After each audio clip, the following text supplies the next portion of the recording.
Hello, welcome back, my friends. Welcome in our YouTube channel, and please subscribe my YouTube channel and press the bell icon for the rapid notification of my uploading videos on this channel. Thank you.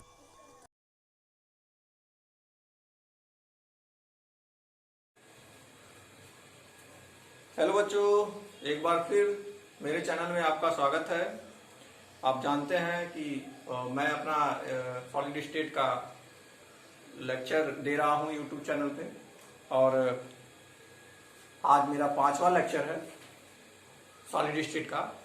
और आप लोग को पढ़ना है गोले की त्रिज्या तथा घन के लंबाई में संबंध। आप लोग जानते हैं कि जो क्रिस्टल होते हैं उस क्रिस्टल में एकक कोष्ठिका होती है, और एकक कोष्ठिका कई प्रकार की होती है। तो 3 प्रकार की एकक कोष्ठिका के बारे में हम लोग पढ़े थे। सरल एकक कोष्ठिका, अंतः केंद्रित एकक कोष्ठिका और फलक केंद्रित एकक कोष्ठिका, जिसको शॉर्ट फॉर्म में एससीसी बोलते हैं, बीसीसी और एफसीसी बोलते हैं। तो अब उस एकक कोष्ठिका में जो कण उपस्थित होते हैं, आप जानते हैं कि एससीसी में एक कण उपस्थित होता है, टोटल उसके अंदर 2 होते हैं, लेकिन उनके कोनों पर 8 कण उपस्थित होते हैं।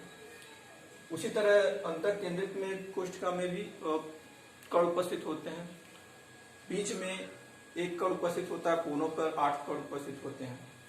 ठीक उसी प्रकार फलक केंद्रित कोष्ठिका में भी फलक पर एक एक कण बीच में उपस्थित होते हैं।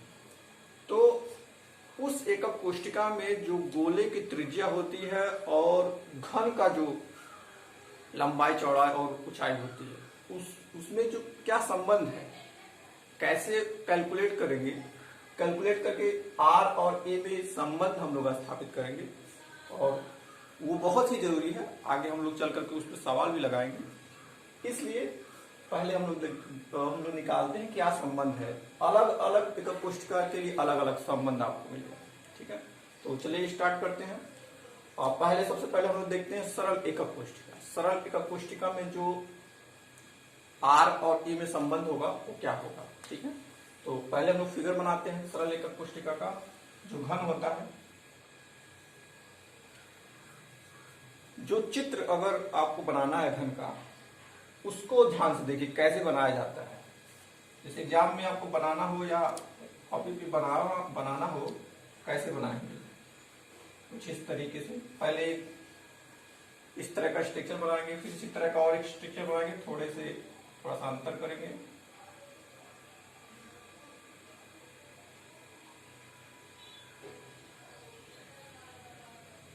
ठीक है, फिर इसको मिला देंगे।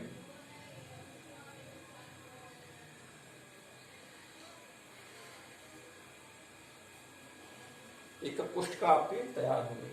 ठीक है, सरल एकक कोष्ठिका में एक कंडीशन होता है कि जो घन होते हैं उनके कोनों पर कण केवल उपस्थित होते हैं।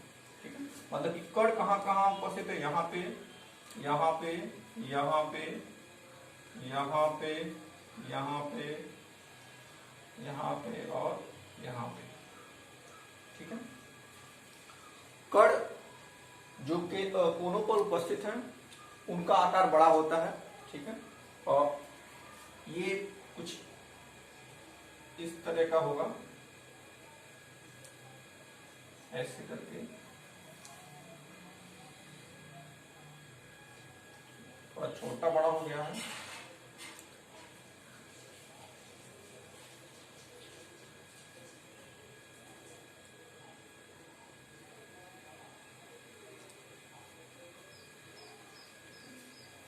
तो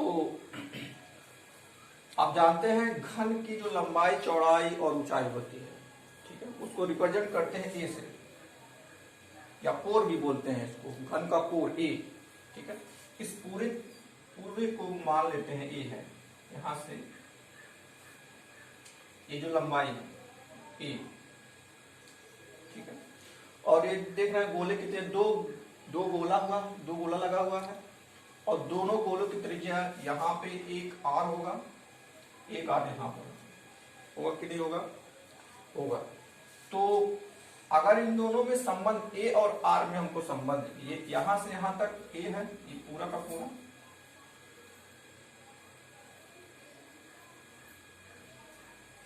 ये पूरा का पूरा ए है और ये 2r है, तो क्या हो जाएगा a इक्वल टू, बस यही संबंध है। यस इस सरल रेखा कोष्ठिका में जो संबंध है वो a इक्वल टू 2r है।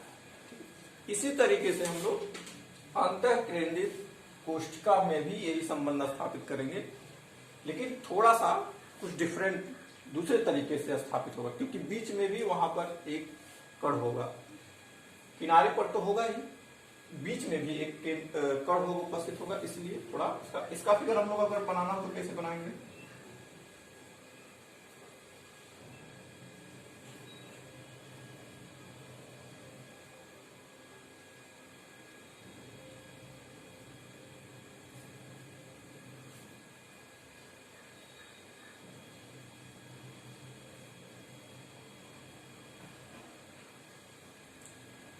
देखिए बहुत आसान तरीका है बनाने का। अब कोनों पर तो उपस्थित है, बीच में भी इसमें एक कण उपस्थित है, तो थोड़ा सा हम इसको मॉडिफाई करते हैं। इसमें ये वाला जो है थोड़ा सा अंदर का पोर्शन, जो अंदर का पोर्शन है, एक कण यहां उपस्थित है, पहले बीच में कण बना देते हैं, बीच में कण उपस्थित जो है उसको बना देते हैं ये इस तरीके से, या थोड़ा छोटा हमको लग रहा है बन गया है, और बड़ा बनाते हैं।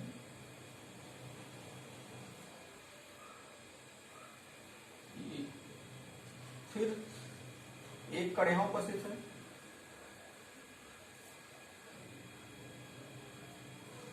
एक कण यहां उपस्थित है,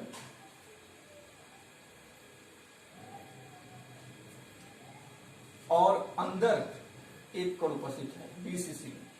तो यहां से यहां तक की बीच की दूरी ध्यान से देखिएगा, अंदर का ये पोर्शन है सारा अंदर का, मतलब कह सकते हैं घन का अंदर का जो कोना है उसको क्या बोल सकते हैं, घन का विकर्ण, उसको घन का विकर्ण बोल सकते हैं, ठीक है। और घन के विकर्ण में भी आप देख सकते हैं ये R है, यहाँ पे R मिलेगा आपको, यहाँ पर R मिलेगा और यहाँ पर R मिलेगा, मतलब कुल मिला के कितना 4R अंदर का है। और जो घन का विकर्ण होता है उसका फार्मूला होता है कौड़ी में लंबाई का स्क्वायर, चौड़ाई का स्क्वायर और ऊंचाई का स्क्वायर, ठीक है। तो लंबाई आपका ए होगा उसका स्क्वायर, प्लस चौड़ाई भी बराबर होती है और ऊंचाई भी बराबर होती है, ठीक है। क्लियर है। ये बीसीसी के लिए है, बीसीसी में जो घन अंदर का पार्ट है उसकी लेंथ की बात करना है, तो इसको लिख सकते हैं 3a स्क्वायर, 3a स्क्वायर की संख्या कितनी है 3, तो 3a स्क्वायर और 4r इक्वल टू a को बाहर कर देते हैं और 3 को कौड़ी के अंदर, या ऐसे भी लिख सकते हैं r इक्वल टू, या a इक्वल टू, यहाँ पे a है तो a इक्वल टू लिख सकते हैं a इक्वल टू 4 बाई कौड़ी में 4r बाई कौड़ी में, शायद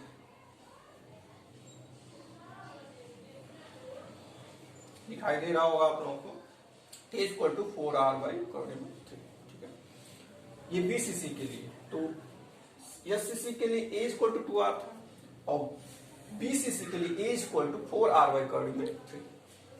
अब फलक केंद्रित कोष्ठिका के लिए एफसीसी के लिए हम लोग a और r में क्या संबंध है इसके बारे में हम लोग, फिर वही फिगर बनेगा।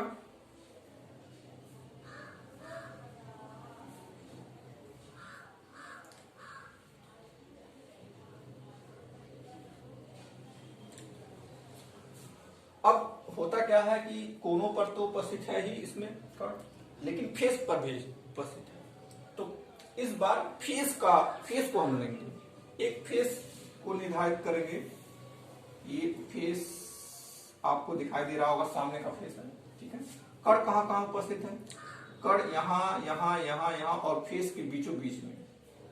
अब मैं यहाँ बनाता हूं, ये फेस के बीचों बीच में कण उपस्थित है और ये कोने पे, ये भी कोने पे, ठीक। अब फेस का जो यहाँ पे ये विकर्ण आपको मिल रहा होगा, length,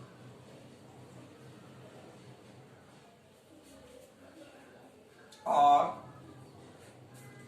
R R and R, और ये पूरा का पूरा ए होगा, ये पूरा का पूरा ए होगा, ठीक है। और ये 4R है, ठीक है।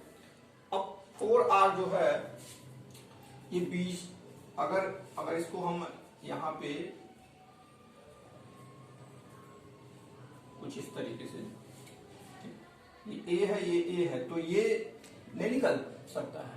ये एक पाइथागोरस फार्मूला लगाएंगे, समकोण त्रिभुज है, पाइथागोरस फार्मूले में होता क्या है कि विकर्ण को अगर हमको देखना है, ठीक है, या लंब, आधार और कर्ण होते हैं, तो कर्ण का स्क्वायर बराबर होता है लंब का स्क्वायर प्लस आधार का स्क्वायर।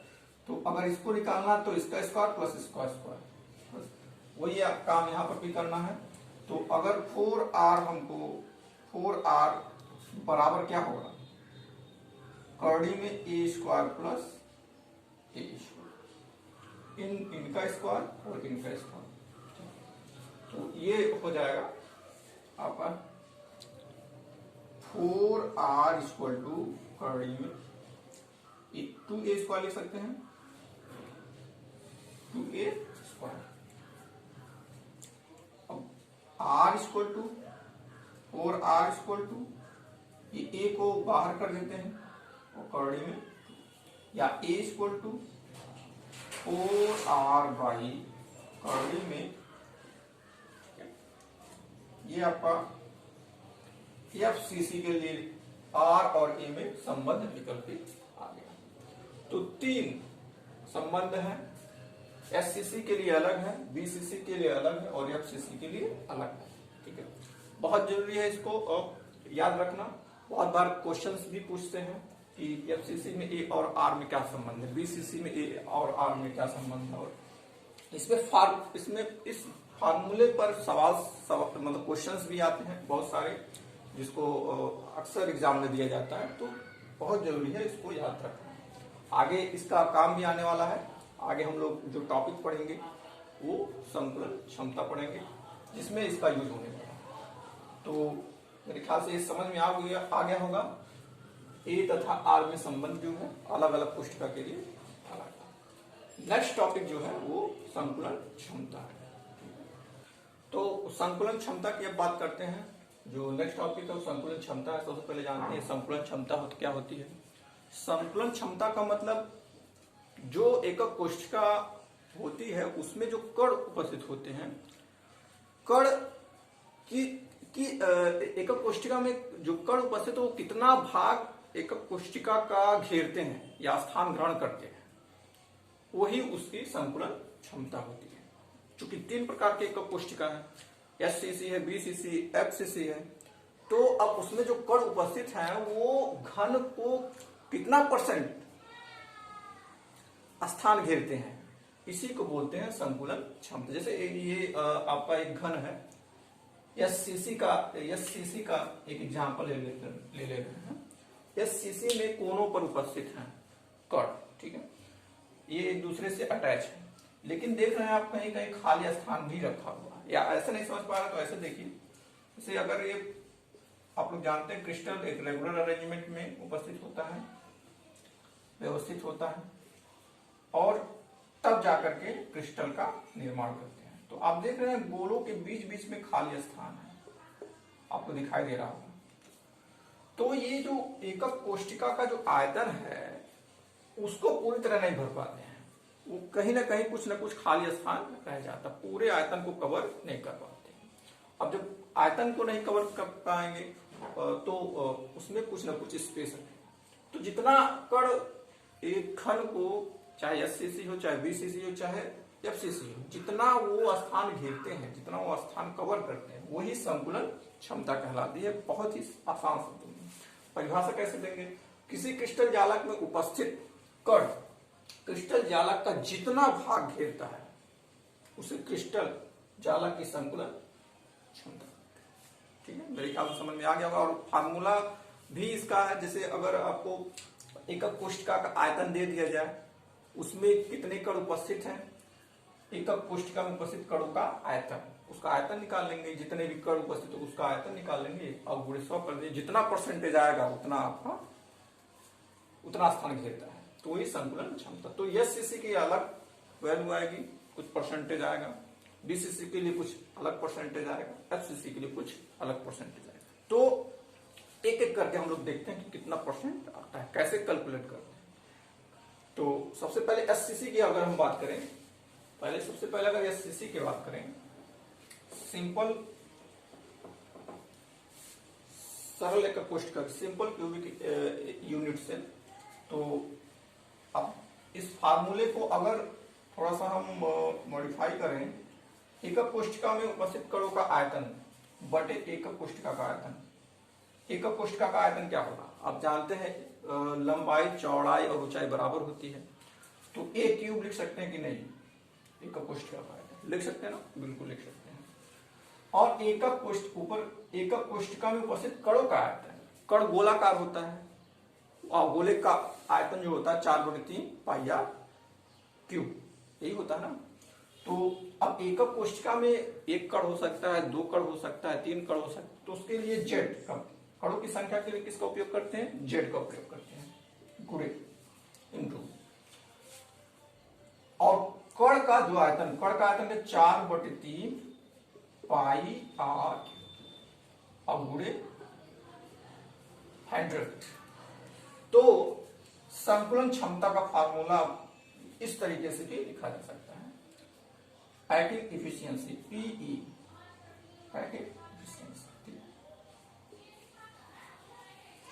अब एससीसी के लिए देखते हैं क्या आता है, कितना परसेंटेज आता है। एससीसी के लिए कैलकुलेट करते हैं, तो एससीसी फॉर एससीसी, एससीसी के लिए, एससीसी के लिए,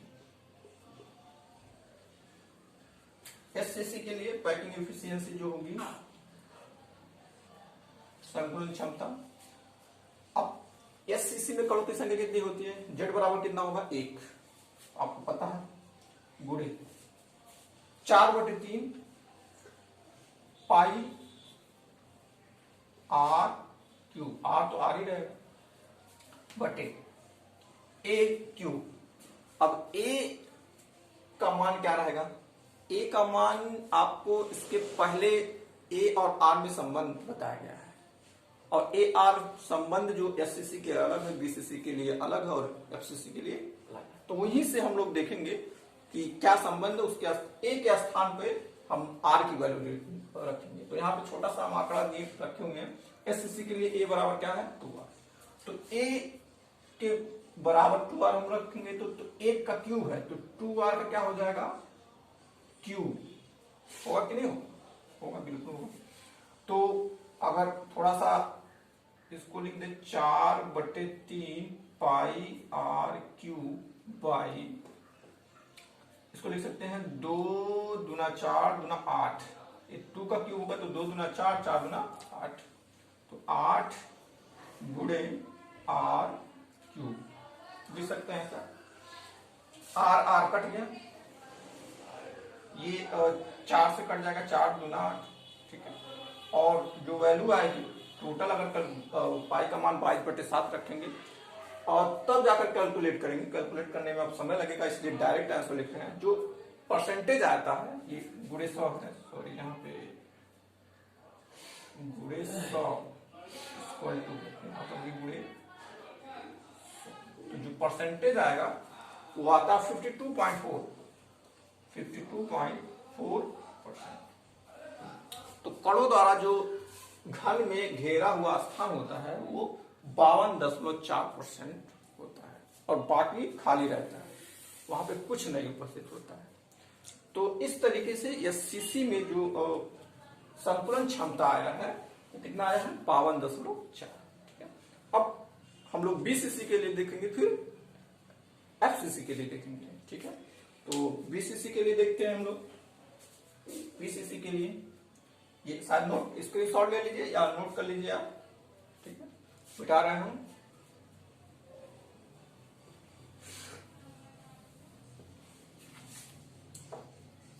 इस बार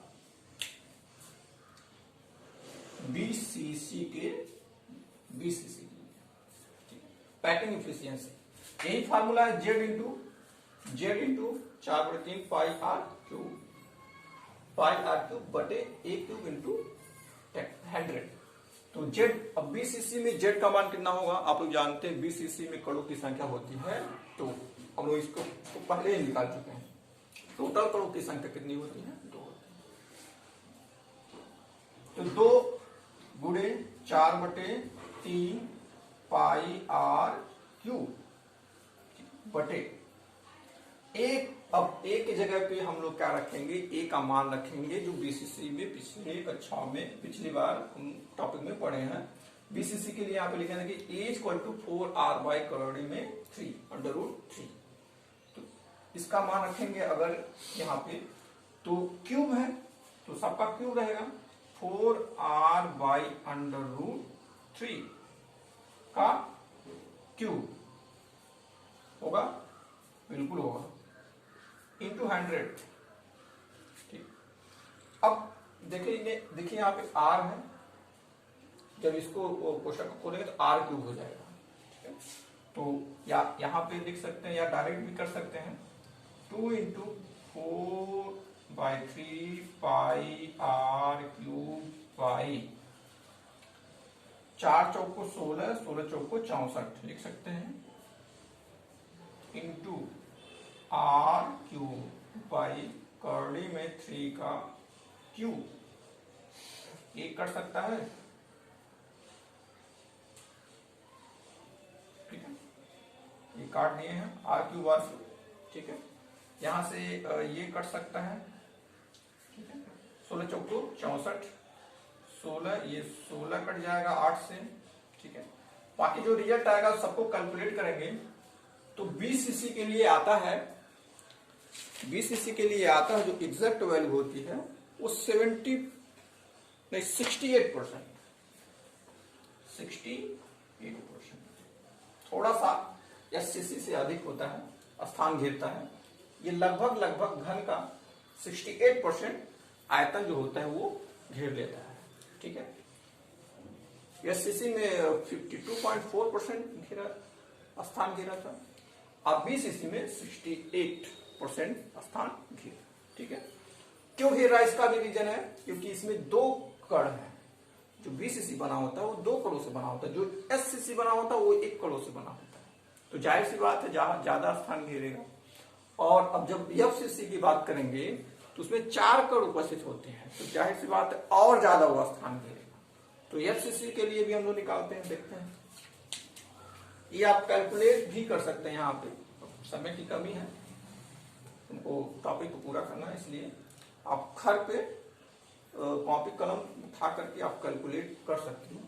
कैलकुलेट करिएगा, आपको आंसर इतना ही आएगा, 68%। तो बीसीसी के लिए 68%। अब एफसीसी के लिए हम लोग देखते हैं। एफसीसी के लिए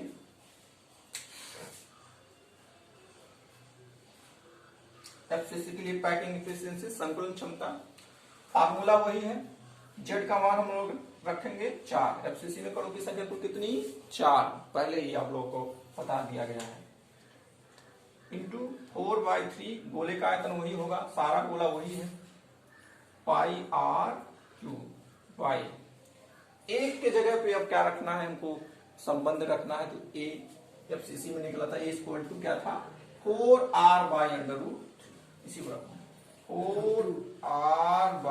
4r/√2। तो √2 का होल क्यूब है, यहां से क्यूब रहेगा ही रहे। फिर वो एक काम करेंगे, r क्यूब कैंसिल। ठीक है, इसको खोल देते हैं पूरा, 4 into 4/3 pi R cube pi 4 चौको 16, 16 चौको 64 गुणे आर क्यूब पाई इंटू 100 है भाई, इंटू 100 इक्वल टू, फिर यहाँ पे भी 100 रहेगा, ये हो जाएगा आर क्यूब कैंसिल, 16 चौको 64, 4 चौको, फिर कैलकुलेट करने पे देखेंगे, पूरा कैलकुलेट करेंगे, पाई का मान रखेंगे तो ये 70, आपको बता दे तो 74% आता है, 74%, 74% ये एफसीसी का जो आयतन होता है, एफसीसी में जो घन का आयतन होता है, वो उसको कण द्वारा जो घेरा गया स्थान होता है वो 74% सबसे अधिक, ठीक है। क्यों? क्योंकि कणों की संख्या इसमें कितनी होती है, 4 होती है, जेड का मान कितना होता है, 4, ठीक है। तो इस तरीके से हम लोग एससीसी में कितना कण द्वारा घेरा गया स्थान, इसको देखें, 52.4% आया, बीसीसी में 68% आया और एफसीसी में 74% आया, ठीक है। नीचे टेबल में आप देख सकते हैं, उस बाकायदे मैंने दिया है नीचे टेबल में, आप उसको नोट कर लीजिएगा कॉपी पे एक टेबल के रूप में, और नोट्स आप बनाते रहिए। नोट्स जरूरी है, ये क्लास में बिल्कुल ही नहीं पढ़ाया जाएगा ये चैप्टर। आपको चैप्टर पढ़ना है तो इसी वीडियो को फॉलो करना पड़ेगा। अलग से क्लास में कोई भी, जब भी क्लास स्टार्ट होगा, जहां से मैं इस वीडियो को खत्म करूंगा, क्लास में जाऊंगा तो वहीं से टॉपिक स्टार्ट होगा। शुरू से मैं ये चैप्टर अब नहीं पढ़ाने वाला हूं, तो आप वीडियो को देख करके नोट्स तैयार करिए। मैं नोट्स का फोटोकॉपी भी भेजता रहता हूं व्हाट्सएप पे, आप उसको देखिए। और सब्सक्राइब मस्ट, सब्सक्राइब आपको करना ही करना है, और बेल आइकन भी दबाइए, ठीक है। इससे कॉन्फिडेंट महसूस करता हूं मैं कि मेरा वीडियो ज्यादा से ज्यादा लोग देख रहे हैं, और शेयर भी करते रहिए लोगों, और भी विद्यालय में जो बच्चे हैं उनको भी लाभ मिले इस यूट्यूब चैनल का, जिससे कि स्टडी होता रहे। समय का सदुपयोग करिए, समय आपका बहुत अच्छा मिला है, क्योंकि अब स्कूल तो चल नहीं रहा है, कम से कम घर पर ही कॉपी कलम और मेरे द्वारा जो भी हो सकता है वो उसका यूज करते हुए आप नोट तैयार करिए, पढ़िए, तभी अच्छा नंबर आने वाला है। अन्यथा आप जान ही रहे हैं समय कम मिलेगा आपको कोर्स पूरा करने में, तो अभी से तैयारी नहीं करेंगे तो फिर बहुत दिक्कत होने वाली है। कोरोना का इफेक्ट पूरे दुनिया में आप देख ही रहे हैं, लॉकडाउन के बीच में क्या हो रहा है, सब कुछ लॉकडाउन हो गया है, ठीक है। आप भी लॉकडाउन होंगे, हम भी लॉकडाउन होंगे, तो प्लीज जो स्टडी है, मटेरियल्स हैं, उसको आप तैयार करते रहिए, पढ़ते रहिए, खुश रहिए, बी हैप्पी, और सब्सक्राइब जरूर करिए। आज के लिए इतना ही, धन्यवाद, थैंक यू वेरी मच। आपको भी, आप भी खुश रहिए, घर पे रहिए।